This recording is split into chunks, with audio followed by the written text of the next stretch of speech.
কীর্তন যজ্ঞেশ্বর নদিয়া নবদ্বীপ চন্দ্র বিহারী শ্রী শ্রী প্রজনব যুগদত্ত রাধা মাধবীর অপার অনুকম্পায় নাম সংকীর্তন প্রেমদাতা দয়াল পতিত উদ্ধারণ পতিত পাবন অবতার নিতাই চাঁদের অপার করুণায় দুর্গ্রাম সিদ্ধেশ্বরী শ্রী শ্রী মায়ের বাড়ি শ্রী অঙ্গনে বিদেহী আত্মার কল্যাণার্থে হরিকথা অনুষ্ঠানে আজকে এই সুমঙ্গল সুভাগবত রজনীতে যে সকল সাধুগুরু বৈষ্ণব মন্ডলী সতী সজ্জন জগৎ মাতার অংশভূতা কল্যাণিয়া মাতৃমণ্ডলী যারা অপ্রাকৃত অলিন্দ সুন্দর সেই সচ্চিত আনন্দময় শ্রী ভগবানের প্রেম রসসুধা পানরত হয়ে এই শ্রী অঙ্গনে এই কুসুম ভগবত কাণ্ডে উপনীত হয়েছে। পাঠের প্রারম্ভে সকলের চরণে সহস্র ধন্যবাদ প্রণতি জ্ঞাপন করি। আমার প্রতি কৃপা শেষ দান করুন। পরমানন্দ শ্রী গুরু মহারাজ শ্রী রাম বৃন্দাবনস্থ কেশী মুক্তিমন্ত বিগ্রহ নিত্যানন্দ পরিবারের গুরু দিলাম পরম হংস চূড়ামণি আন্তর্জাতিক ভাগবত হরিনাম প্রচারকারী বৃন্দাবনবাসীর নয়নের মণি যিনি আন্তর্জাতিক মুরারি মোহন সেবা কালচারাল ট্রাস্টের প্রতিষ্ঠাতা আচার্য চারিধাম চারি সম্প্রদায়ের মহন্ত মহারাজ নিত্য লীলায় প্রবিষ্ট শ্রী শ্রী 108 মুরারিদাস বাবাজির চরণ কমলে ভ্রূণ্ঠিত দণ্ডবত প্রণতি নিবেদন পূর্বক যৎকিঞ্চিৎ শ্রীমদ্ ভগবত গীতা এবং ভাগবতী পাঠে প্রবিষ্ট হচ্ছে।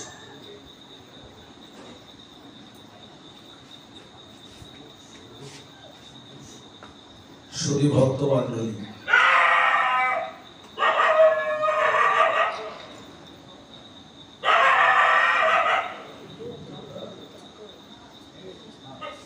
শ্রীমদ্ ভগবত গীতায়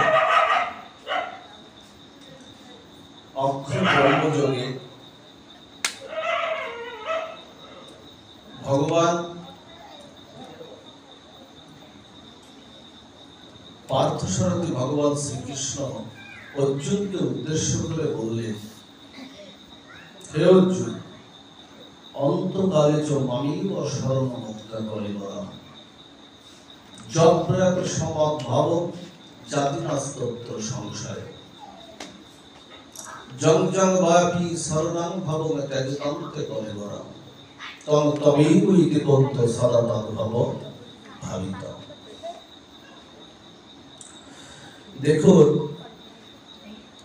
গোবিন্দ পার্থসারথী ভগবান শ্রীকৃষ্ণ আশ্বাস দিচ্ছেন যে হে জি, অন্তকালে যদি আমার কথা কেউ স্মরণ করতে করতে দেহ রাখি, অর্থাৎ জং জং ব্যাপী শরণাং ভাব, অর্থাৎ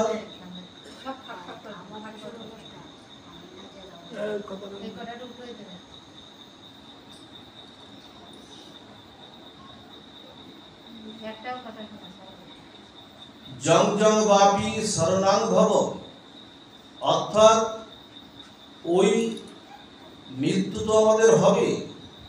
এখানে আমরা যারা এসেছি বা আগেও যারা আমাদের আগে পৃথিবীতে এসেছে, পরেও যারা আসবে, মৃত্যু নামক বস্তুটার সঙ্গে সবার কিন্তু আলিঙ্গন করতে হবে। এর থেকে রেহাই কিন্তু কারণ নাই আমাদের। তাই গোবিন্দ এখানে বলছেন, মৃত্যু তোমার হবে, কিন্তু মৃত্যুটা যেন তোমার মহামৃত্যু হয়, সাধারণ মৃত্যু যেন তোমার হয় না। দেখেন, 84 লক্ষ প্রজাতির জীব রয়েছে পৃথিবীতে, সবাই মৃত্যুবরণ করছে, কিন্তু গোবিন্দ এখানে মানুষের মৃত্যুবরণের কথা বললেন যে মানুষের চৈতন্য দিয়েছে, বুদ্ধিবৃত্তি সত্তা দিয়েছে, বিবেক বুদ্ধি দ্বারা ভালো মন্দ কাজের বিচার দিয়েছে। সেই বিবেকের দ্বারা, চৈতন্যের দ্বারা, বুদ্ধি সত্তার দ্বারা যদি আমরা ভাগবতমুখী গোবিন্দমুখী হতে না পারি, দেবদুর্লভ এই মনুষ্য জন্মটাকে শুধু কিছু ইন্দ্রিয় তৃপ্তি কামনা বাসনার জন্য যদি আমরা ভোগ বিলাস করে যদি চলে যাই, আবার আমাদের পতিত হতে হবে, নিচ কুলে আবারও আমাদের পতিত হতে হবে। যে কুল থেকে আমরা উন্নতির শিখরের মাধ্যম দিয়ে, উন্নতির মাধ্যম দিয়ে আমরা দেবদুর্লভ ভগবত মুক্তির দ্বার স্বরূপে মনুষ্য জন্ম পেলাম। সেই মনুষ্য জন্মে যদি আমরা গোবিন্দের ভজনা না করে যাই, ভগবত ভজনা না করে যায়, হরিনাম না করে যায়, তাহলে গোবিন্দের অন্তকালে আমরা গোবিন্দের সাক্ষাৎ আমরা পাব না। তাই গোবিন্দ বলছেন যে যদি কেউ অন্তকালে আমার কথা যদি স্মরণ আসে, কারো যদি নামের কথা কারো স্মরণ আসে, যদি রাধা মাধবের কথা যদি কারো স্মরণ আসে, ভগবানের যে কোনো বিগ্রহের কথা যদি স্মরণ আসে, তাহলে কি হয়? গোবিন্দ অর্জুনকে উদ্দেশ্য করে বললেন, আমি অনন্ত বিশ্ব ব্রহ্মাণ্ডের আমি যেখানেই থাকি না কেন, আমি সেখান থেকে ছুটে এসে আমার ভক্তকে নিয়ে আমি গোল দিয়ে আমার সধামে, সধাম বৃন্দাবনে, গোলক বৃন্দাবনে নিকুঞ্জ মন্দিরের দুয়ারে আমি নিত্য সেবায় তাকে যুক্ত করে দেই। তাহলে দেবদুর্লভ মনুষ্য জন্মটা গোবিন্দ কিন্তু আমাদের এমনি এমনি দেননি। তাই শাস্ত্র বলছেন যে আমাদের মৃত্যুর প্রস্তুতিটা প্রয়োজন প্রত্যেকে। আমাদের সব প্রস্তুতি কিন্তু আছে। একটা বাড়ি বানাবো, ছেলেটার বিয়ে দেবো, মেয়েটার বিয়ে দেবো, ছেলেটাকে ভালো করে লেখাপড়া শিখিয়ে ডাক্তার ইঞ্জিনিয়ার করব, পরবর্তীতে আমাকে দেখাশোনা করবে, সব প্রস্তুতি আছে। আমাদের প্রস্তুতির কোনো অভাব নাই। কিন্তু মৃত্যুর প্রস্তুতি, মৃত্যু নামক বস্তুটার প্রস্তুতি আমরা কয়জন দিচ্ছি? মা, কয়জন আমরা মৃত্যুর প্রস্তুতিটা আমরা নিচ্ছি, গ্রহণ করছি?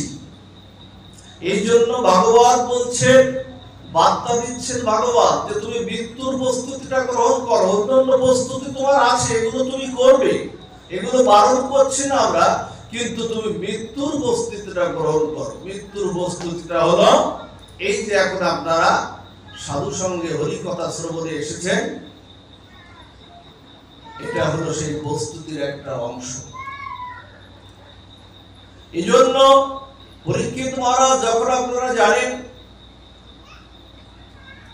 যখন সৌনিক ঋষি যখন কর্তৃক যখন ব্রহ্মশাপগ্রস্ত হলে যে আগামী 7 দিনের মধ্যে তোমার দক্ষক সাপের দংশনে মৃত্যু হবে, এটা আমরা জানি তো নাকি? আমরা সবাই জানি না মৃত্যু হবে। পরীক্ষিত মহারাজ কি করেছিলেন? তিনি তো শশাকার পৃথিবীর রাজা ছিলেন। পরীক্ষিত মহারাজ কোথায় গিয়েছিলেন? সংসার ছেড়ে আমার 7 দিন সময় আছে, এই 7 দিন আমি কি করে যথাযথ ব্যবহার করে আমি গোবিন্দ প্রাপ্তি হতে পারি, সেই উপায় খুঁজতে তিনি সেই ব্রহ্মকুণ্ডে হরিদ্বারে গঙ্গা তীরে উপবিষ্ট হয়ে সবার কাছে প্রণতি নিবেদন করে, একজন রাজা, পৃথিবীর রাজা, শশাকার পৃথিবীর রাজা, তিনি সবার কাছে প্রণতি নিবেদন করে বলছে, হে মুনিবর, হে ঋষিবর, হে সাধুগুরু বৈষ্ণব, আপনারা সবাই এখানে উপস্থিত আছেন, কৃপা করে করুণা করে বলুন, আমার আয়ু আর 7টা দিন আছে, এই 7টা দিনের মধ্যে কিভাবে আমি কোন উপায়ের দ্বারা, কোন ভজনার দ্বারা আমি গোবিন্দ প্রাপ্তি হতে পারি, কৃপা করে করুণা করে বলুন। সেখানে উপস্থিত হলেন সুখদেব পাদ গোস্বামী। উপস্থিত হয়ে তাকে গুরু রূপে বরণ করে সোনার কলসি দিয়ে গঙ্গা থেকে জল নিয়ে এসে তার চরণ ধৌত করে তাকে গুরু রূপে আসনে আসীন করে গুরুচরণে প্রশ্ন নিবেদন করলেন। এই জন্য শ্রী গুরুদেবের চরণে না প্রশ্ন রাখতে হয়। প্রশ্ন কেমন? প্রণতি নিবেদন করে প্রশ্ন রাখতে হয়। কি প্রশ্ন? আমার মুক্তির উপায় কি? আর গুরুদেব আসলে আমরা কি করি? গুরুদেব আসলে যত জাগতিক কথাবার্তা, তাও আমার এই রোগ শোক আছে, আমার স্বামীর আয় উন্নতি হচ্ছে না, আমার মেয়েটার সংসারে এই ঝামেলা, আমার ছেলেটার এই যন্ত্রণা। গুরুদেব কি এই জন্য গুরুদেব দুয়ারে আসেন? গুরুদেব দুয়ারে আসেন আমাদের ভজনের, ভজন জানিয়ে দিতে আসেন, ভজনকে উত্তর আরো বৃদ্ধি করতে আমাদের জানিয়ে দিতে আসেন। গুরুদেব কখনো গুরুদেবের কাছে এই সমস্ত কথাবার্তা কেউ বলবেন না। গুরুদেবের কাছে এই সমস্ত কথাবার্তা কেউ বলবেন না। গুরুদেবের কাছে বললেন, প্রভু ভজন জানিয়ে দাও, ভজনে কি করে আরো উদ্যোগতি হবে, তুই সেটাই তুমি বলো। গুরুদেব তো এই কারণে আসে, গুরুদেবের কোনো কাজ নাই জগৎ সংসারে। এই জন্য বলছেন, মহত্বের স্বভাব হয় তাড়িতে পাবন, নিজ কার্য নাই তবু যান পরঘাট। সাধুগুরু বৈষ্ণবের বিশেষ কোনো কাজ নাই। যারা মহন্ত হয়েছে, মহন্ত অর্থাৎ কি, মোহজার হয়েছে অন্ত, সেই তো মহন্ত। মহন্ত সবাই হতে পারে না। এই জন্য বলছেন মহন্ত জীবের দুয়ারে দুয়ারে যাচ্ছেন। তার কাজটা হলো কি, আমাদের মতো পতিতকে উদ্ধার করতে তিনি দুয়ারে দুয়ারে উত্তীর্ণ হচ্ছেন। পরীক্ষিত মহারাজ জিজ্ঞাসা করলেন, হে প্রভু, হে শ্রী গুরুদেব, আপনি কৃপা করে বলুন আমার 7টা দিন আয়ু আছে। পরীক্ষিতের তো 7টা দিন আয়ু ছিল, কিন্তু আমাদের কি আয়ু 7টা দিন আছে এটাকে আমরা বলতে পারি? আগামীকালকের প্রভাতে সূর্যটা জীবনে উদয় হবে কিনা, আমার জীবনে কি অনেকের জীবনে উদয় হবে কিনা, এটা কি আমরা জানি? কেউ গ্যারান্টি আছে? পরীক্ষিতের গ্যারান্টি ছিল যে 7 দিনের মধ্যে সে মৃত্যুবরণ করবে না, কিন্তু আমাদের সে গ্যারান্টি নাই। ওই রকম অভিশাপ করে, কৃপা করে, করুণা করেও আমাদের কেউ জানাবে না যে তোর মৃত্যুটা কয়দিন আছে। এই জন্য মৃত্যুর প্রস্তুতিটা আমাদের খুব প্রয়োজন। আমাদের সব প্রস্তুতি আছে, কিন্তু এই প্রস্তুতিটা আমাদের খুব দরকার। এটা না হলে না আমরা বড় পিছিয়ে পড়ে যাব, আবার অধঃপতিত হতে হবে। জিজ্ঞাসা করলেন, হে মুনিবর বলুন। সুখদেব গোস্বামী বা অভয়কে বললেন, তুমি ভয় পেও না, তুমি ভয় পেও না। বললেন, তস্মাদ তস্মাদ শরণাং ভারত সর্বাত্মা। বলছেন যে জীব যদি এক মুহূর্তকাল যদি গোবিন্দের ভজনা করে, বলছে মাত্র 1 মুহূর্তকাল, তোমার হাতে তো এখনো 7টা দিন সময় আছে। জীব যদি 1 মুহূর্তকাল গোবিন্দের ভজনা করে, তাহলে সেই 1 মুহূর্তকাল গোবিন্দের ভজনায় সে উদ্ধার হয়ে সে গোবিন্দ প্রাপ্তি হতে পারে। এই জন্য বললেন, তস্মাদ ভারত সর্বাত্মা ভগবান ঈশ্বর হরি শ্রোতব্য কীর্তিতব্য স্মরতব্য শ্রেষ্ঠ ভয়। বলছেন তুমি ভয় পেও না। অভয় দিয়ে বললেন, হে ভারত, তুমি ভয় পেও না, তুমি এই 7টা দিন গোবিন্দের কথা শ্রবণ, কীর্তন এবং স্মরণ করো। করার সাথে সাথেই তুমি বলতে গেলেন তো তাই। তক্ষক সব ব্রাহ্মণ বেশে ওখানে উপস্থিত ছিলেন, দর্শন করলেন, কিন্তু বৈকুণ্ঠ থেকে তার পুষ্পরথ চলে এলো। এই জন্য তার স্মরণটা ছিল। এই জন্য আমাদের অন্তকালে স্মরণটা আসবে, এমনি এমনি আসবে না। আমার অন্তকালে স্মরণ আসবে যদি আপনার অভ্যাসটা থাকে, যদি আপনার সাধুসঙ্গ থাকে। অভ্যাসটা কি করে হবে? ভাগবত আমাদের বার্তা দিলেন। ভাগবত আমাদের বার্তা দিলেন যে সিন্নন্তাং সগাতা কৃষ্ণ পূর্ণ শ্রবণ কীর্তন। ভাগবত বলছে তুমি কৃষ্ণ কথা শ্রবণ কীর্তন করো। কলিযুগে সবচেয়ে কি জানে? কলিযুগে আমরা কোনোটাই মন বসাতে পারি না। আমরা যদি আঙ্গিক করতে বসি, মন্ত্র স্মরণ করতে বসি, মন বসাতে পারি না। হরিনাম জপ করতে বসলে মন বসাতে পারি না। কলিযুগে সবচেয়ে মন বসানোর সবচেয়ে জায়গা হলো এই সাধুসঙ্গ। দেখুন, এখন আপনাদের মনে কোনো বিকার নাই, কোনো কাম কামনা বাসনা নাই, কোনো চাপ হওয়া নাই, রোগ শোকের চিন্তা নাই, কোনো কিছু নাই। এখন দেখবেন সবাই হরি কথার অমৃত নদীতে আপনারা অবগাহন করছেন। কেন জানেন সাধুসঙ্গের এত মহিমা? কেন সাধুসঙ্গের এত মহিমা হলো এই মুহূর্তে এখানে এই জায়গাটা একটা দেবালয় প্রতিষ্ঠান।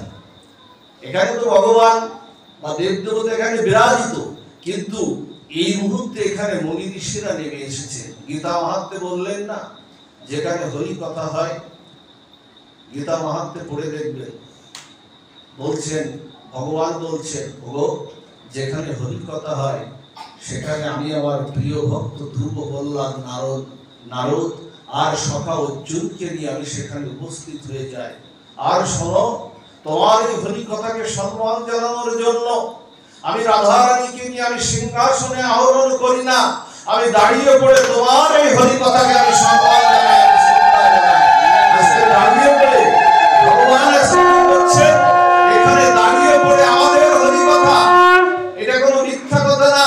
এখানে দাঁড়িয়ে পড়ে আমরা দেখতে পাচ্ছি না, কিন্তু রাধারানীকে নিয়ে তিনি দাঁড়িয়ে পড়ে হরি কথা শ্রবণ কীর্তন করছেন। এই জন্য সাধুসঙ্গ সর্বশাস্ত্রে কয়, লবপত্রে সাধুসঙ্গে সর্বসিদ্ধি হয়।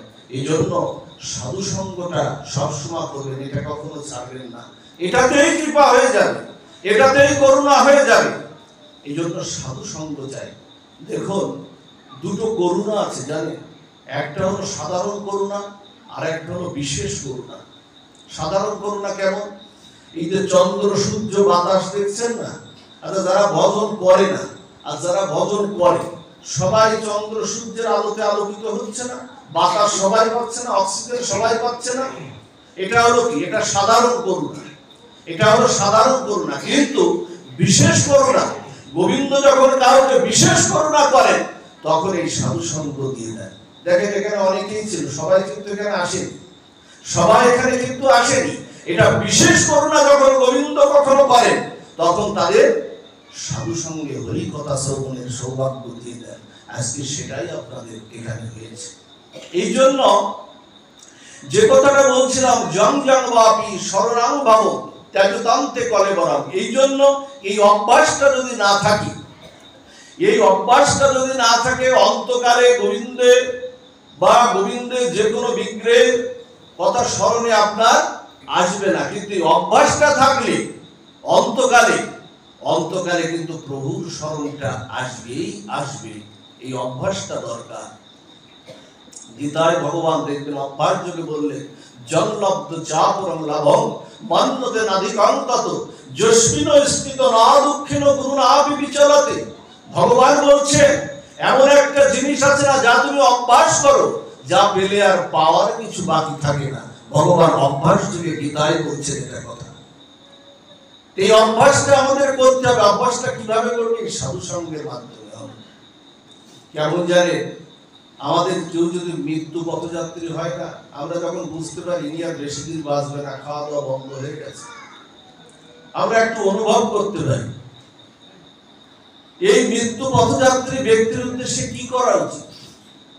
তার কাছে গিয়ে করা উচিত কি? তার কাছে গিয়ে করা উচিত হরিনাম করা উচিত। তার কাছে গিয়ে গীতার শ্লোক পড়া উচিত, ভাগবত পড়া উচিত, চৈতন্য চরিতামৃত পড়া উচিত। কিন্তু আমরা কি করি? আমরা মৃত্যু পথযাত্রী ব্যক্তির সামনে গিয়ে কি করি জানেন? সমস্ত মায়ার কথা, বাবা তুমি আমার চলে যাচ্ছ, বাবা তুমি আমার ছেলেটাকে একটু আশীর্বাদ করে যাও, বাবা তুমি ওই জিনিসটা কোথায় রেখেছিলে একটু বলে যাও, বাবা এটা করে যাও ওটা করে যাও। এই হলো আমাদের মৃত্যু পথযাত্রী ব্যক্তির কাছে আমাদের যাওয়া। না, এটা করবেন না। উনি যদি কথা নাও বলতে পারে, উনি যদি কানে নাও শুনতে পারে, মৃত্যু পথযাত্রী ব্যক্তি কথা নাও বলতে পারে, কানে নাও শুনতে পারে, তার সামনে হরিনাম করবে। ওই যে অক্সিজেন, ওই যে তিনি অক্সিজেনটা গ্রহণ করছে, ওই অক্সিজেনের বাতাসের মধ্য দিয়ে ওনার যদি হরিনাম যদি ওনার হৃদয়ে যায়, হৃদয়ে গেলেই কৃপা হয়ে যাবে, হৃদয়ে গেলেই প্রেম হয়ে যাবে, শুদ্ধ ভক্তি হয়ে যাবে। জমদূত আর ওকে নিতে পারবে না, জমদূত ওকে আর নিতে পারবে না। এই জন্য এই কাজগুলো সদা সর্বদা আমাদের করতে হবে। আর যে জিনিসটা করবে, গোবিন্দের স্মরণ কখনো ভুলবেন না। চৈতন্য চরিতামৃত আমাদের বললেন, হাতে করো গৃহকর্ম। কত সিদ্ধান্ত দিলেন, সুন্দর সিদ্ধান্ত। হাতে করো তুমি গৃহকর্ম, মুখে বলো হরি, অনায়াসে দিতে পারো ভব সিন্ধু বাড়ি। কোনো সূচি অসুচি নাই, হরিনামের কোনো নাম বিচার রাখেননি। দেখবেন এই সামনে মায়ের পূজা আসছে, দুর্গা পুজোর, ওর একটা নির্ঘণ্ট আছে দেওয়া, অমুক দিন ষষ্ঠী, তারপর দিন সপ্তমী, তারপর দিন অষ্টমী, একটা নির্ঘণ্ট দেওয়া আছে না? হরিনামের কোনো নির্ঘণ্ট নাই। হরিনামে মর্মন্ত্র তাকেও আপনি হরিনাম করতে পারেন, কোনো কালাকাল নাই, অমাবস্যা পূর্ণিমা নাই, সবকিছুতেই হরিনাম, সবকিছুতেই হরিনামের কৃপা, সবকিছুতেই হরিনামে। এই জন্য হরিনাম আপনারা করবেন, হরিনাম সবসময় করবেন, কালাকাল নাই। হাতে গৃহকর্ম কাজ করছে, আপনি মুখে হরিনাম করুন। এক মুহূর্ত যেন গোবিন্দের নামটা যেন এক মুহূর্ত আপনাদের হৃদয় থেকে বিস্মৃত না হয়। বিস্মৃত হলে কি হয়ে যাবে? একটা ছিদ্র হয়ে যাবে, মহাছিদ্র হয়ে যাবে। ভাগবত বলছেন তুমি যদি বিস্মৃত হয়ে যদি যাও না, তাহলে ভাগবত বলছেন সাহানি যা মুহূর্তম খরব্যাপী বাসুদেবনং চিন্তয়ন্ত। বলতে সাহানি মানে মানে নিজের, হানি মানে ক্ষতি হয়ে গেল, তোমার বড় ক্ষতি হয়ে গেল। যা মুহূর্ত একক্ষণ কাল ক্ষণব্যাপী বাসুদেবনাম চিন্তয়ন্ত, যদি তুমি এক মুহূর্ত কাল গোবিন্দের চিন্তা থেকে যদি বিস্তৃত হয়ে যাও, তাহলে তোমার বড় ক্ষতি হয়ে গেল, একটা ছিদ্র তৈরি হয়ে গেল, যে ছিদ্র তুমি কখনোই ভরাট করতে তুমি পারবে না। এই জন্য তুমি ভুলো না, তুমি সবকিছু করো সংসারে, কিন্তু গোবিন্দকে ভুলো না, আদি গোবিন্দকে তুমি ভুলো না। এই জন্য বারবার এই জায়গাটায় আমাদের আস্বাদন দিচ্ছে, কিন্তু অভ্যাস করি, আমাদের অভ্যাসটা করি, অভ্যাস তো আজকাল নাই। এমনিতে নেট দুনিয়া আজকে উন্মুক্ত হয়ে গেছে, সে অভ্যাসটা করি। আগের কালে মায়েরা দেখবেন আগের কালে রামায়ণ পড়তো, আমাদের ছোটবেলায় দেখেছি অনেক জায়গায় রামায়ণ পড়তো, মহাভারত পড়তো, আর বৃহস্পতিবার হলে লক্ষ্মীর পাঁচালীটাও পড়তো। ওই আজকাল বেশিরভাগ দিয়ে লক্ষ্মীর পাঁচালীটাও আজকাল পড়ে না। কত বড় অভাগা হয়ে গেছে আমরা, বৃহস্পতিবার হলে আজকাল লক্ষ্মীর পাঁচালীটাই আজকাল পড়ে না। হ্যাঁ, কত সুন্দর লাগতো লক্ষ্মীর পাঁচালী, দোল পূর্ণিমার নিশি নির্মল আকাশ, ধীরে ধীরে মলয় বাতাস আছে না লক্ষ্মীর পাঁচালীতে। বলতেছে লক্ষ্মী দেবী বাবে করি বসি নারায়ণ, হ্যাঁ, কহিতেছে নানা কথা সুখে আলাপন। এসব যখন পড়তো মায়েরা না, হৃদয়ে একটা নির্মলতা লাগতো, একটা নির্মলতা, একটা বাতাস বয়ে যেত, ধীরে ধীরে বহিতেছে মলয় বাতাস। তার মানে মলয় বাতাস মানে ভক্তির বাতাস। ওই আজকাল সেই উপাসনা কোথায় গেল, কোথায় সেই উপাসনা? মহাভারত পড়ে না, গীতা পড়ে না, রামায়ণ পড়ে না, পুঁথি পড়ে না, সারাদিন নেট ফেসবুক নিয়ে সারা রাত দিন আমরা মেতে আছি। ওর দ্বারা উদ্ধার হতে পারবো না। সন্ধ্যাবেলায় হলে দেখতাম মায়েরা, কোথায় এসব এখন, এসব কোথায়? সন্ধ্যাবেলায় হলে সন্ধ্যা প্রদীপ দিত, মায়েরা মাথায় ঘোমটা দিয়ে, মায়েরা বা বউরা মাথায় ঘোমটা দিয়ে, কপালে সিঁদুরের ফোঁটা দিয়ে, সিঁথিতে সিঁদুর দিয়ে, গলায় এরকম বস্ত্র দিয়ে, মায়েরা সন্ধ্যা প্রদীপ জ্বালাতো, উলুধ্বনি সংকট ধরে দিত। ওই দেয়, আজকালও দেয়, কিন্তু কিভাবে দেয় জানে? একথা বলতে ভাগবত আসলে এটা বলা যায় না। রাত্রে যেটা পড়ে না, ওই যে আধুনিকতায় যেটা বলেছে, রাত্রে যে ম্যাক্সি পড়ে না, খুব কষ্ট লাগে। এটা দেখেছি, এক জায়গায় দুই জায়গায় না, কত জায়গায় দেখেছি। সেই ম্যাক্সিটা পড়ে না, আর ওড়নাটা নিয়ে খুব কষ্ট, হৃদয়ে খুব কষ্ট। ম্যাক্সি পরে ওড়নাটা গলায় দিয়ে না, ওই পরিবেশে গিয়ে সন্ধ্যাবতী প্রচলন করছে। হবে কি ভক্তি? তুলসী মহারাজের ভক্তি কৃপা হবে কি? হবে না। খুব কষ্ট, খুব বেদনা এই জায়গায়। এটা হবে না।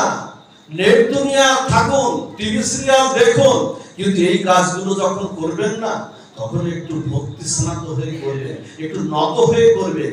উৎসব দিয়ে একটা নতিযোগ করলে হয় উন্নত, নত না হলে কখনো উন্নত হওয়া যায় না। মাথাটা অহংকারী করে উঁচু করে রেখো না, মাথাটা অহংকারী করে। অহংকারের কিছু নাই। ভীষ্মদেব বলেছিলেন, পিতামহ ভীষ্মদেব, যে আমার মানে চন্দ্র সূর্য প্রকম্পিত হয়, আমি পিতামহ ভীষ্ম। আজকে আমি সেই পিতামহ ভীষ্ম। বোঝা যায়, চন্দ্র সূর্য প্রকম্পিত হতো তার বাণে, তার শক্তির কাছে। ভূমি প্রকম্পিত হতো। সেই বিশ্বদেব বলল, কোথায় তার আমার অহংকার? আজকে আমি সরসজ্জায় শুয়ে আছি, অর্থাৎ তীরের শয্যায় শুয়ে আছি।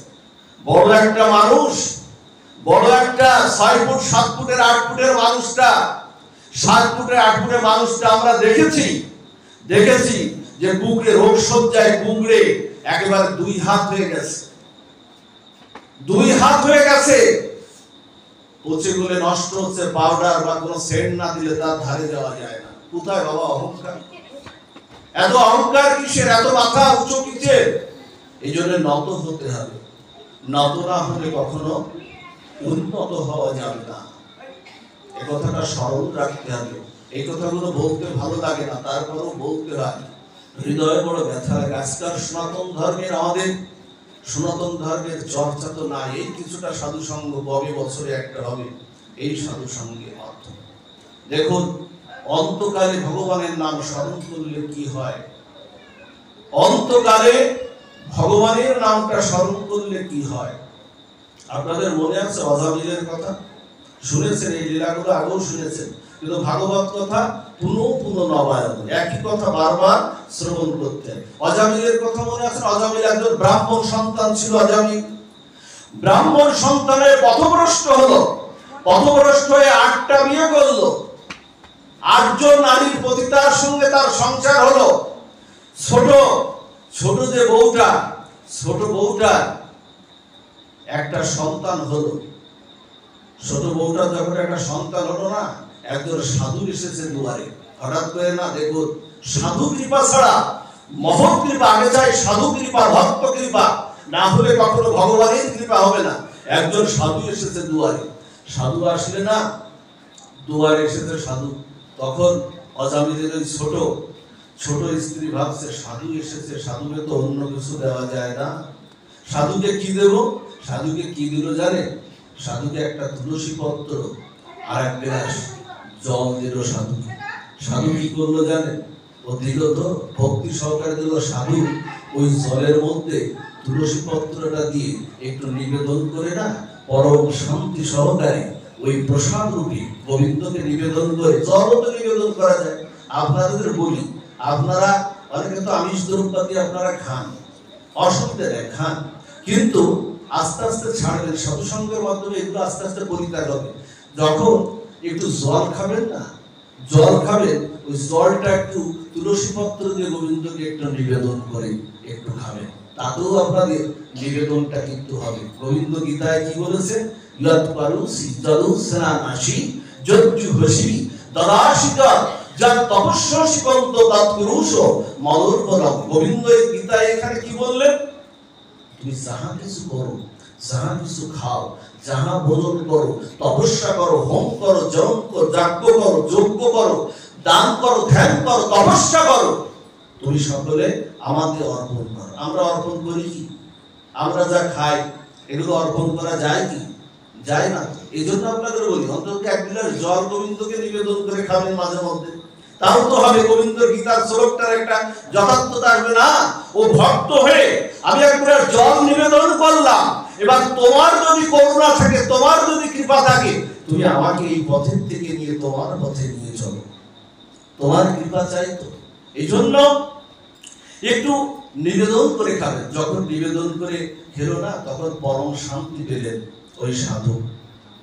ওই সাধুর নাম ছিল লোমশ ঋষি, সাধারণ ঋষি না।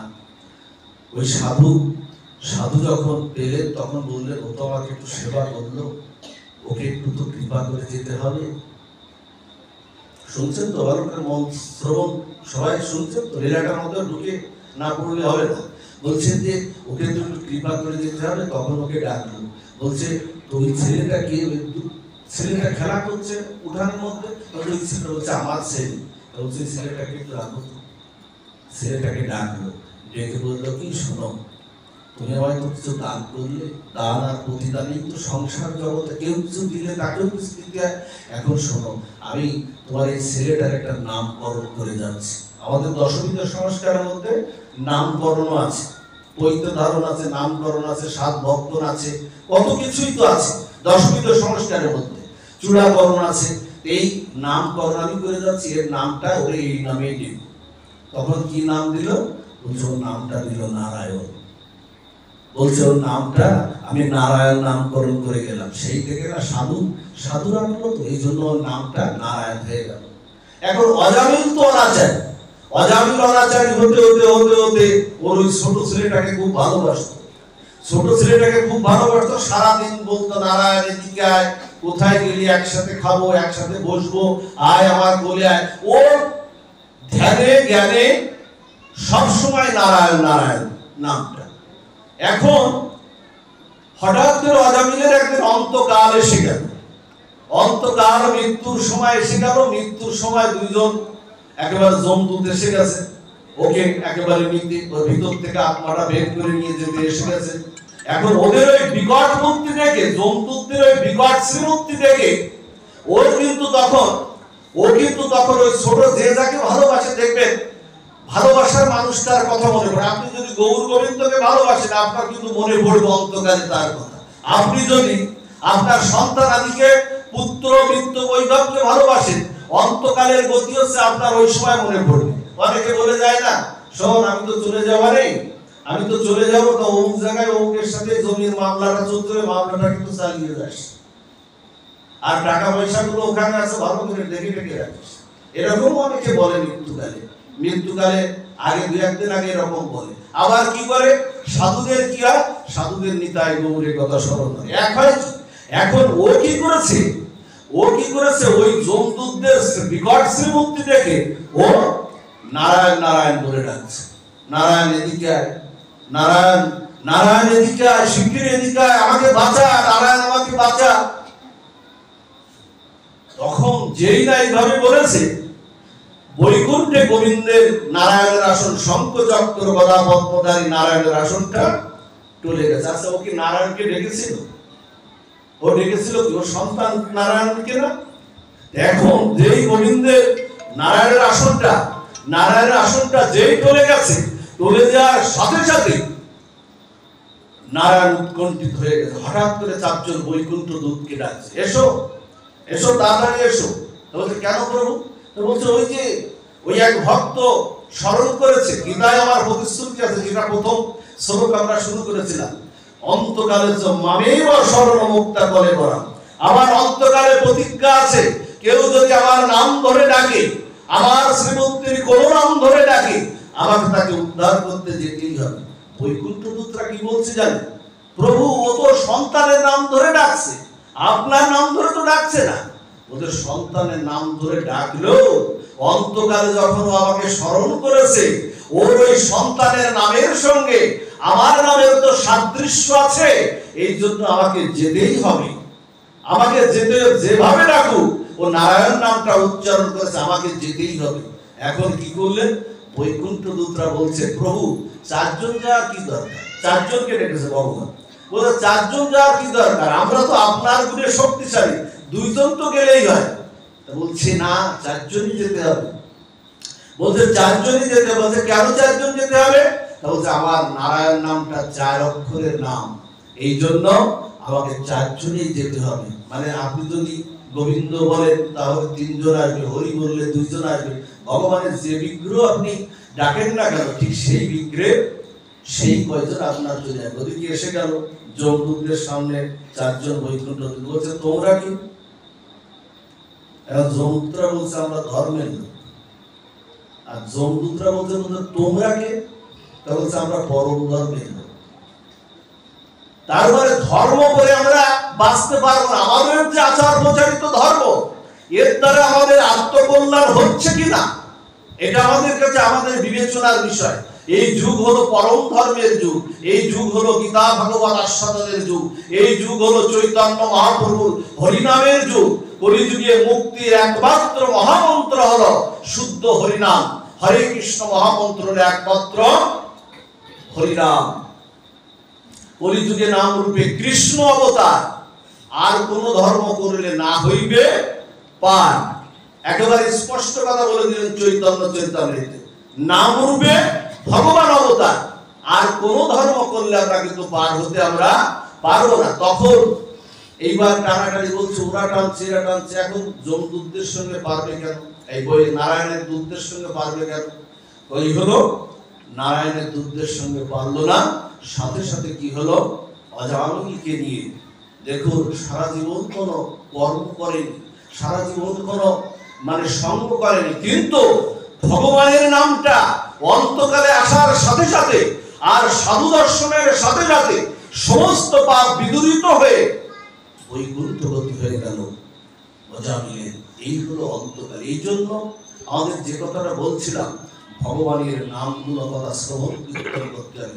শ্রীনন্দান সততা কৃষ্ণ পূর্ণ শ্রবণ কীর্তন বলছেন।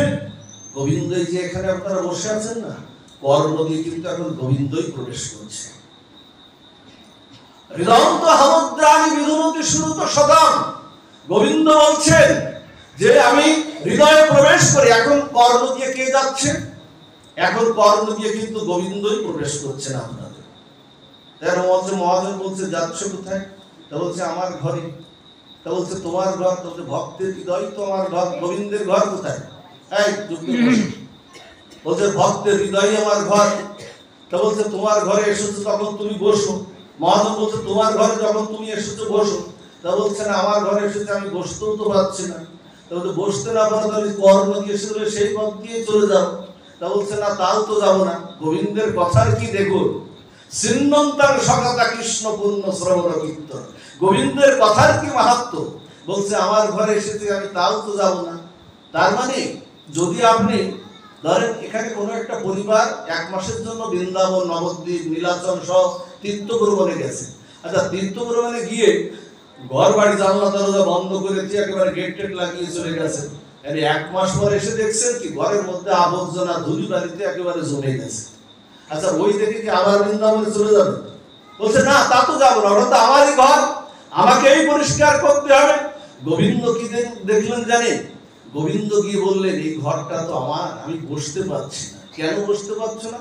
এই ঘরে কামনা বাসনা, পাপাচার, পরসমালোচনা, পরনিন্দা, পরচর্চা, হিংসা, বিদ্বেষে অনন্ত চাপ হয়।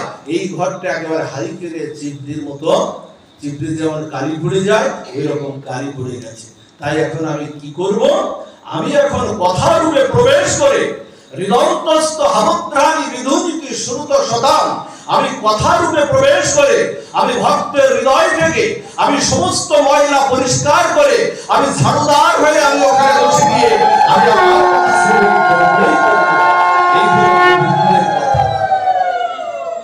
এখন কি জানেন, কিছুক্ষণের জন্য না গোবিন্দ আপনাদের হৃদয় থেকে সমস্ত কাম কামনা বাসনা ময়লা আবর্জনা ঝাড়ু দিয়ে না নিজেই কিন্তু আত্মারূপে গোবিন্দ যেখানে বসে আছেন উনি আত্মারূপে শ্রবণ কীর্তন করছেন। এখন কিন্তু দেখুন আত্মা পরিপুষ্ট হচ্ছে আপনাদের। দেহের খাবার তো আমরা অনেকেই দিয়েছি, দেহের খিদা লাগলে আমরা খাই না, 3 বার আমরা খাই, কিন্তু আত্মার খাবার দেওয়া হয়নি।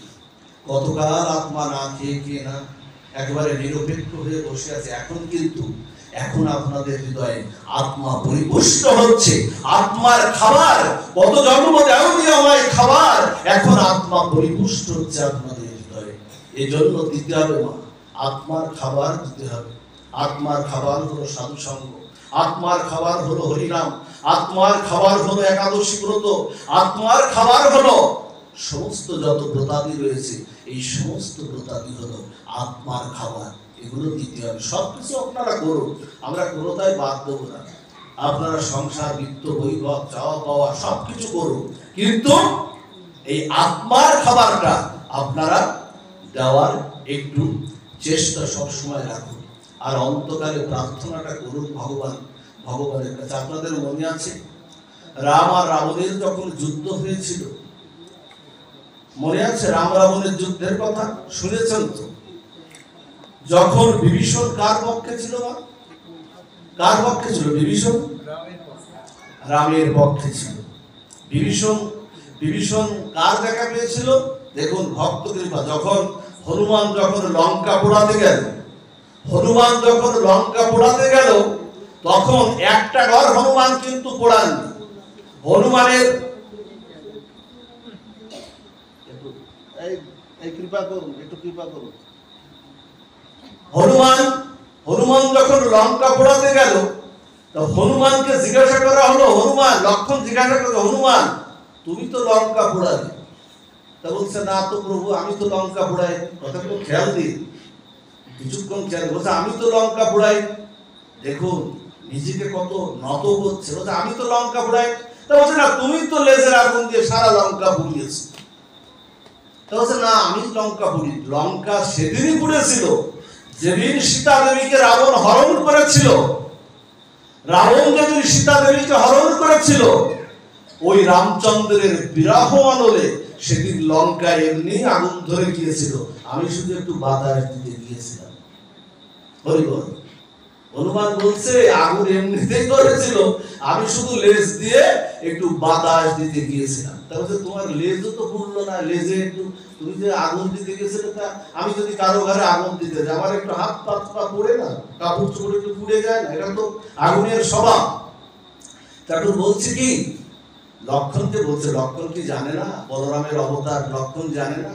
লক্ষণ জানে, কিন্তু ভক্তের বদন থেকে শ্রবণ করা হচ্ছে সমস্ত ভক্তদের। হ্যাঁ, বলছে কি প্রভু জলে কি আগুন লাগে? লক্ষণকে বলছে প্রভু জলে কি আগুন লাগে? তো বলছে না, জলের মধ্যে আগুন, নদীর মধ্যে আপনি আগুন লাগাতে পারবেন? বলছে না, জলে তো আগুন লাগে না। তো বলছে যার হৃদয়ে রাম, মুখে যার নাম, হরিবল, হৃদয়ে যার রাম সীতা আছে, মুখে যার হরিনাম আছে, তাকে আগুন লাগাবে কি? তাকে আগুন লাগাতে পারে না। একটা ঘর শুধু আগুন লাগিয়ে না, সেই ঘরটা ছিল বিভীষণের ঘর। কারণ ওই ঘরে রামচন্দ্রের বিগ্রহ ছিল, ওই ঘরের সামনে দেখে তুলসী মহারানী, তুলসী মহারানীর বৃক্ষ, তুলসী মহারানী ওখানে বিভূষিতা, ওই ঘরে আগুন লাগায়নি বিভীষণ তখন ভক্ত কৃপা পেয়ে, হনুমানের কৃপা পেয়ে তখন রামচন্দ্রের শরণাগতি হয়েছিল।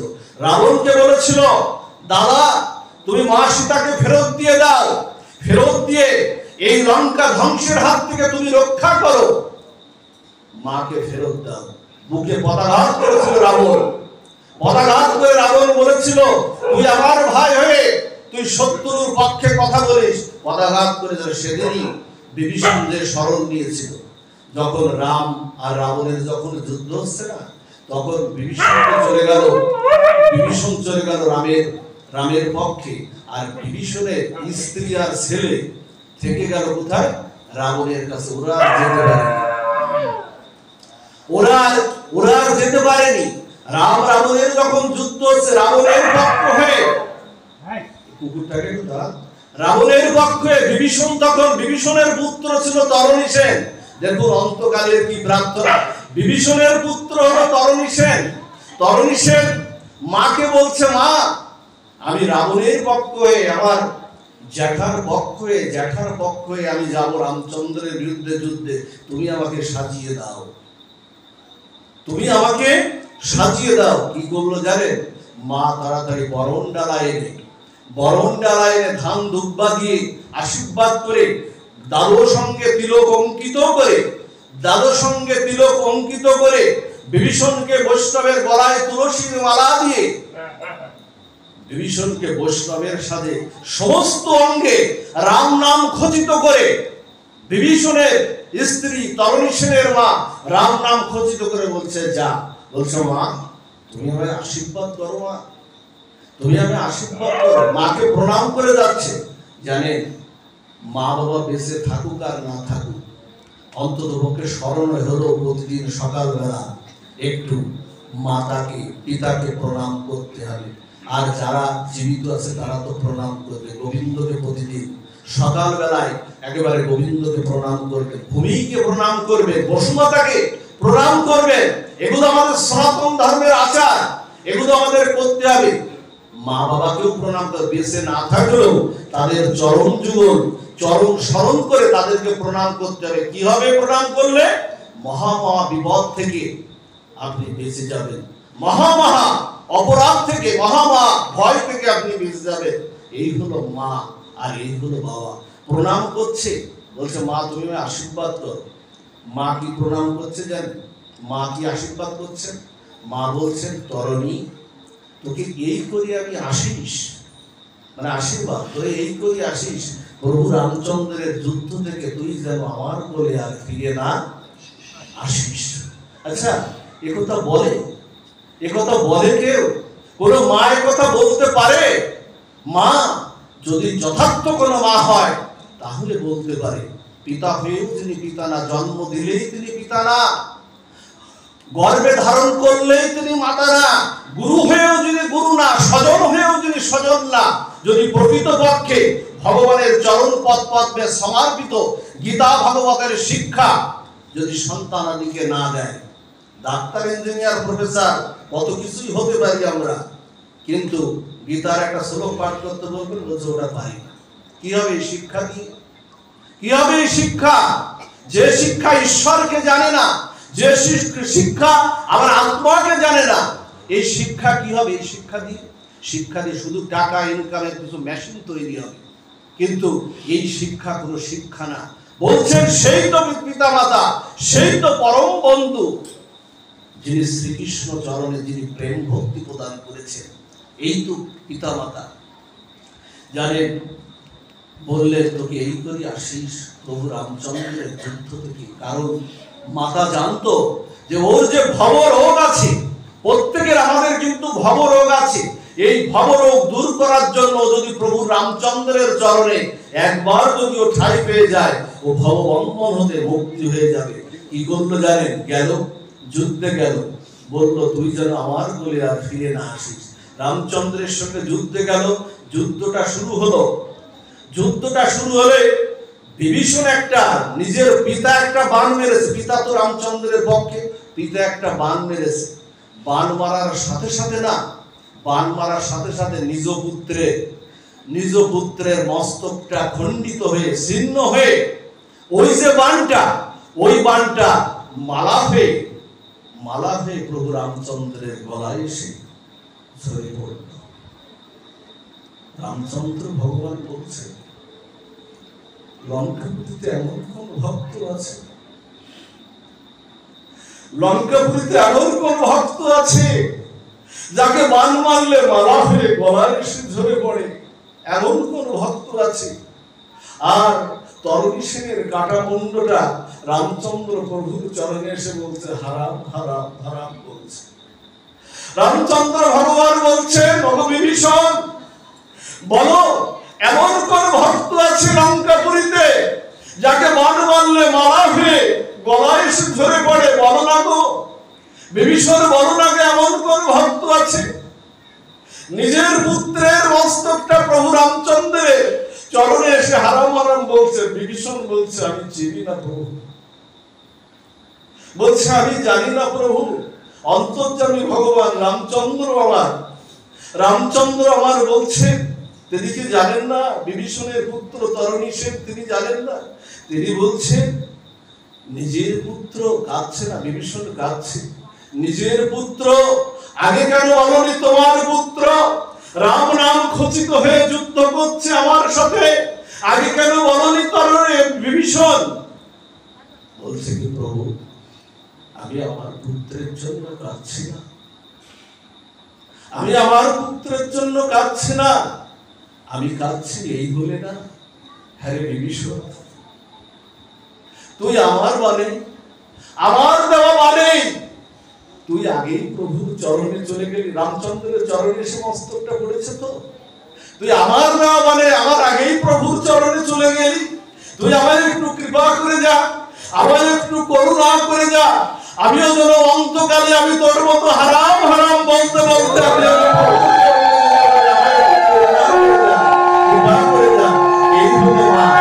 প্রার্থনা। বিভীষণকে বললো, তুমি তোমার সন্তানের জন্য একটা বর চেয়ে দাও। আচ্ছা আমরা হলে কি করতাম? আমরা বলতাম, আমরা তো সন্তান ফিরিয়ে দাও, বাঁচিয়ে দাও, আর সন্তানকে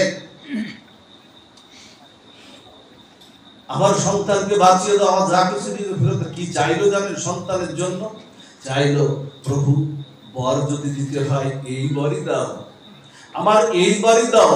তুমি আসছো যখন দাভন লীলায়, যখন শ্রীরাম বৃন্দাবনে যখন লীলা করতে আসবে, আমার তরণীকে তোমার সে নিত্য লীলায় তোমার যে সখা থাকবে, শ্রীরাম সুদাম দাম বসুদাম মধুমঙ্গল, কত হাজার হাজার লক্ষ লক্ষ সখা থাকবে, ওই সখাদের মধ্যে আমার তরণীকে একটু তোমার সখার মধ্যে একটু জায়গা করে নিও প্রভু। বললেন তথাস্তু, তাই হবে, তাই হবে। ওই সখা হয়ে গেল কে জানে? সুবোধ সখা, যিনি এই নবদ্বীপ লীলায় গৌরীদাস পণ্ডিত হয়ে গেলেন। ওদিকে আর আমরা যাব না। গৌরীদাস পণ্ডিত হয়ে গেলেন যেখানে মহাপ্রভু নিতাই এসেছিলেন। এই জন্য আমার অন্তকালের প্রার্থনা, আমরা সন্তান একটু অসুস্থ হলে না আমরা চিন্তা করি কখন ও মা মা বলে আমাকে ডাকবে, তখন আমার প্রশান্তির শান্তির পরশ বয়ে যাবে। কিন্তু ওর যে ভবরোগ আছে, ভববন্ধন আছে, ভবব্যাধি আছে, এর থেকে ওকে মুক্ত করবে কে? এর থেকে মুক্ত করার জন্য এই শিক্ষা ওদের দিতে হবে। নিজেদের যেমন অভ্যাস করতে হবে, এই শিক্ষাটা দিতে হবে। এই যে যতটুকু যে ভক্তি এখান থেকে আজকে যতটুকু নিলেন না, এই একটা লাইন, একটা কথা যদি হৃদয়ে নিতে পারে, যে কথা বলছিলাম, হৃদয়ন্তস্থ হাবত্তাহাল বিদুরুতি শ্রুত শতাম, তার মানে ভগবানের উপরে শ্রুত বন্ধু আর জগতে আর কেউ নাই। তার মতো হাত বারবার আর জগতে আমাদের আর কেউ নাই। যতটুকু এই যে ভক্তি না হয়, একটু কেড়ে দিতে পারবে না, সংসারে সবকিছু কেড়ে নেবে। মৃত্যু হলে না, কানে যদি দুটো সোনার কানেরটা থাকে, ওটাও এক চোখে কাটবে আর এক চোখে খুলে নেবে। হাতে যদি চুরি থাকে খুলে নেবে, গলায় চেন থাকলে খুলে নেবে। দেখবে সন্তানরা এক চোখে কাটবে আর এক চোখে খুলে নেবে। কিন্তু এই ভক্তি যতটুকু, একটু কেড়ে নিতে পারবে না। জানেন, আমাদের এক ভক্ত ছিলেন, তার নাম হলো বিধান। প্রভু জগৎবন্ধু সুন্দর আছে না, আঙ্গিনায়, শ্রী আঙ্গিনায়, ফরিদপুরে আঙ্গিনায় গেছেন। এখানে কেউ ফরিদপুরে আঙ্গিনায় গেছেন? ফরিদপুরে আঙ্গিনায়, সেখানে 24 ঘন্টা হরিনাম হয়। 71 সালে কিছু সময় একটু বন্ধ ছিল, কিছুদিন একটু বন্ধ ছিল 71 সালে। সব সময় 24 ঘন্টা কোন রকম 24 ঘন্টার 1 ঘন্টাও পালাক্রমে হরিনাম ওখানে চলছে। আমার একবার যাওয়ার সৌভাগ্য হয়েছিল। সব সময় জগৎবন্ধু সুন্দর, ভগবানের আবেশ অবতার বলা হয় জগৎবন্ধু সুন্দরকে। এর একজন ভক্ত ছিল, তার নাম হলো বিধান। বিধান না জগৎবন্ধু সুন্দরের সেবা করত। জগৎবন্ধু সুন্দর যখন সেবা করত, হঠাৎ করে কামিনী কাঞ্চনের মধ্যে পড়ে হঠাৎ করে গুরুদেবকে প্রণাম করে বলছে, গুরুদেব, আমাকে একটু অনুমতি দিন, আমি একটু সংসারে যাব, সংসারে একটু বিবাহ করব, স্ত্রী পুত্র পরিজন নিয়ে সংসার করব। হ্যাঁ, গুরুদেব আজ্ঞা দিলেন, ঠিক আছে যাও। গুরুদেব বুঝলেন এর পতন হলো। সেবা করছিল, হ্যাঁ, জগৎবন্ধু সুন্দরের সেবা করছিল, আঙ্গিনায়, শ্রীধাম আঙ্গিনায় ছিল, এর পতন হল। কিন্তু গুরুদেব আর নিষেধ করলেন না। জানেন, ওর মৃত্যুর পরে না, ও পরবর্তীতে কি হলো, অতিরিক্ত কামনা বাসনায়, দেখবেন যারা অতিরিক্ত কামনা বাসনা, ইন্দ্রিয় তৃপ্তি, যাদের অতিরিক্ত অনন্ত চাওয়া, এদের স্খলন হয়, এদের পতন হয়। এই জন্য এগুলোকে একটু সংযম করা দরকার। এগুলোকে ওর কি হলো, ও শুকুর জন্ম পেল। ওই বিধান না শুকুর জন্ম পেল। জগৎবন্ধু সুন্দরের গ্রন্থে যেটা বলছে, শুকুর জন্ম পেয়ে না, একদিন কি হলো, জগৎবন্ধু সুন্দর বনের মধ্যে হরিনাম করতে করতে দুবাহু তুলে তার ভক্তদের নিয়ে হরিনাম করতে করতে জগৎবন্ধু সুন্দর যাচ্ছে। জগৎবন্ধু সুন্দর যখন হরিনাম করতে করতে যখন যাচ্ছে, তখন হঠাৎ করে দেখে একটা শুকর জগৎবন্ধু সুন্দরের 2 চরণে না একেবারে লুটোপুটি খাচ্ছে, একেবারে মুখ ঘষছে, চরণে মুখ ঘষছে, আর চোখের জলে জগৎবন্ধু সুন্দরের চরণ প্রক্ষালন করছে। অন্যান্য যে শিষ্যরা ছিল, ওরা কি করছে জানেন? ওরা কিন্তু, প্রভু, শুকরের মধ্যে একটা প্রাণী আপনার স্পর্শ করেছে। হ্যাঁ, ওরা তাড়ানোর চেষ্টা করলো। জগৎবন্ধু সুন্দর হাত উঁচিয়ে বললেন, দাঁড়াও, ওকে তাড়িও না, ওকে তোমরা চেনো না, ওকে তাড়িয়ে। গুরুদেব তো, হ্যাঁ, জগৎবন্ধু সুন্দর ভগবানের আবেশ অবতার তো, চিনতে পেরেছে ওকে, অন্তর্যামী। গুরুদেব অন্তর্যামী, তিনি বুঝতে পারেন ভক্তের হৃদয়ে, বুঝতে পারেন। জগৎবন্ধু সুন্দর না চিনতে পেরেছে, বলছে, ও আমার ভক্ত ছিল বিধান, ও আমার ভক্ত ছিল বিধান। হ্যাঁ, ওকে, ও আমার ভক্ত ছিল বিধান, ও ভক্ত ছিল, ওকে তাড়িও না। ও কি বলছে জানো? গুরুদেব, আরেকটা সুযোগ দেওয়া যায় না? বলছে, আরেকটা সুযোগ দেওয়া যায় না? আরেকবার সুযোগ দেওয়া যায় না? ভজনের জন্য সুযোগ দেওয়া যায় না? তখন কি জানেন? তখন গুরুদেব ওর মস্তকের পরে চরণ তুলে দিলেন। চরণ তুলে দিয়ে বললে, সুযোগ যখন চাইছিস, তোকে দেব সুযোগ, যা, আবার তোকে ক্রমবিবর্তনবাদের মাধ্যম দিয়ে আবার তোকে মনুষ্য জন্ম দেব। আমরা এই যে মনুষ্য জন্ম পেয়েছি না, আমরা কিন্তু ক্রমের মাধ্যমে পেয়েছি, একবারে কিন্তু পাইনি। 84 লক্ষ যোনি ভ্রমণ করে ক্রম বিবর্তনবাদের মাধ্যম দিয়ে আমরা কিন্তু এই দেবদুর্লভ এই মনুষ্য জন্মটা হেলায় হারানো যাবে না। নেতা হন, মন্ত্রী হন, রাজা হন, জমিদার হন, যে যেখানেই থাকেন না কেন, সর্বকর্মের মধ্য দিয়ে গোবিন্দের উপাসনা করুন। 24 ঘন্টার মধ্যে 23 ঘন্টা নিজের জন্য দিন, অন্তত একটা ঘন্টা গুরুদেবের জন্য দিন। আহ্নিক মন্ত্র করুন, হরিনাম করুন। গোবিন্দ বলছেন আমার মাত্র 1 ঘন্টা দে, 23 ঘন্টা তোদের জন্য দে। ওই যে আহ্নিক মন্ত্র দিয়ে গেছেন না গুরুদেব, আপনাদের কর্ণে দিয়ে গেছেন না, শুধু ওটা মন্ত্র না, মন্ত্রের মাধ্যম দিয়ে রাধা মাধব যুগলকে আপনাদের হৃদয়ে বসিয়ে দিয়ে গেছে। তাকে একটু জাগাবেন না? তাকে জাগাবেন কি করে?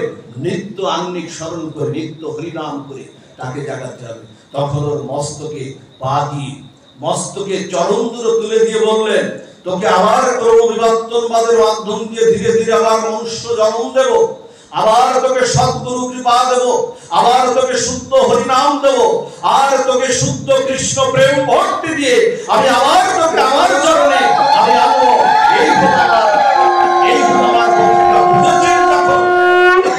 বুঝেছিস আর একটা সুযোগ দেওয়া যায় কিনা দেব। এই জন্য মা ভক্তি ছিল, ওই শুকর হলেও বিধানের ভক্তি ছিল। এই যে যতটুকু ভক্তি, যতটুকু কৃষ্ণ কথা শ্রবণ করলেন না, বলছে গোবিন্দ হৃদয় পরিষ্কার করে কিছুক্ষণের জন্য হলে এখানে বসে গেছে। হৃদন্ত স্থাবুত্রাণী বিধুরতি সুরুত শতাম, তার মতো পরম বন্ধু জগতে আর আমাদের আর কেউ নাই। যা হোক, রাত অধিক হয়ে যাচ্ছে, আমরা পাঠ বিশ্রামের দিকে চলে যাব। এই জন্য বলি কি মা, ভগবানের উপাসনা করো। আমরা যখন শ্মশানে আমরা কেউ মারা গেলে যখন শ্মশানে যাই না, শ্মশানে দেখবেন, আপনারা জানেন শ্মশানে 4টা খুঁটি আছে। 4টা খুঁটির মধ্যে না, যিনি মারা যান তার সব দেহটাকে না বসিয়ে দাহ করে 1 কলসি জল ঢেলে বলা হয় সবাই স্ব-স্ব-গৃহে প্রত্যাবর্তন কর। বলো সবাই স্ব-স্ব-গৃহে প্রত্যাবর্তন কর। কিন্তু এই আত্মা তো যায় না। ক্ষিতি অবদেশ 8টা জিনিস দিয়ে আমাদের দেহ করা, 5টি চলে যায় ওই পুরানোর দাহ করার সাথে সাথে। ক্ষিতি অবদেশ, মরুদ্ভম, এই 5টি তত্ত্ব ওখানে চলে যায়। কিন্তু মন বুদ্ধি আর আত্মা, তখনও কিন্তু থাকে। যতদিন ওর সৎকর্মটা যতদিন না হচ্ছে, ততদিন আত্মারূপে কিন্তু সে ঘুরে বেড়াচ্ছে। দেখবেন না, মৃত্যুর পরে সবাই দুধ জল দেয় না, তুলসীর তলায় সবাই দুধ জল দেয় না। তার মানে ওই আত্মাকে খাবার দেয়। যতদিন পর্যন্ত ওর প্রকৃত সৎকর্মটা না হচ্ছে, ততদিন পর্যন্ত আত্মার খাবারটা কিন্তু ওখানে দিচ্ছে। আবার ওখানে একটা মন্ত্র বলে না, যেখানে মন্ত্রে ওই বলছে আকাশস্থ নিরারম্ভ বায়ুর্ভূত নিরাশ্রয় ইদং নিরো ইদং ক্ষীর মাতৃদেব পিতৃদেব ভব। তার মানে আকাশস্থ, তুমি আকাশে থাকো, তুমি নিরারম্ভ নিরাকার হয়ে থাকো, আকাশস্থ নিরারম্ভ বায়ুর্ভূত বায়ুতে থাকো, আর নিরাশ্রয় থাকো আমার এই দুগ্ধ ইদং নিরো। যদি মাতা মরে মাতার জন্য, পিতা মরে পিতার জন্য। তার মানে কি? তিনি আত্মারূপে। যখন শ্মশানে তখন এই আত্মাটি কেঁদে কেঁদে বলছে হে প্রভু, সবাই তো আমাকে রেখে চলে গেল, শ্মশান গিয়ে প্রত্যাবর্তন করলো। আমার গোবিন্দ বলছেন কি জানেন? ওই আত্মাটা কি তোকে পাঠিয়েছিলাম, ভব সংসারে তোকে পাঠিয়েছিলাম।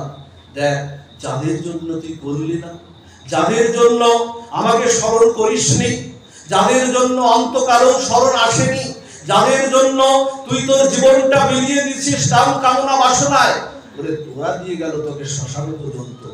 এর উপরে যাওয়ার তো আর কোনো বান্ধব নাই, এর উপরে যাওয়ার কোনো বন্ধু তো আর নাই। আয় আমার কাছে আয়, আমার কাছে আয়, আমি ছাড়া তোর সুহৃদ সখাম আর কেউ নাই। গোবিন্দ দুবাহু উত্তোলন করে ওই মহাসিন্ধুর ওপার থেকে তিনি কেঁদে কেঁদে বলছেন, জগৎ জীবের জন্য তিনি কাঁদছেন। জীবের লাগিয়া কাদের প্রভু উচ্চ স্বরে জগৎ জীবের জন্য কাঁদছেন। কেঁদে কেঁদে বলছেন, ওই মহাসিন্ধুর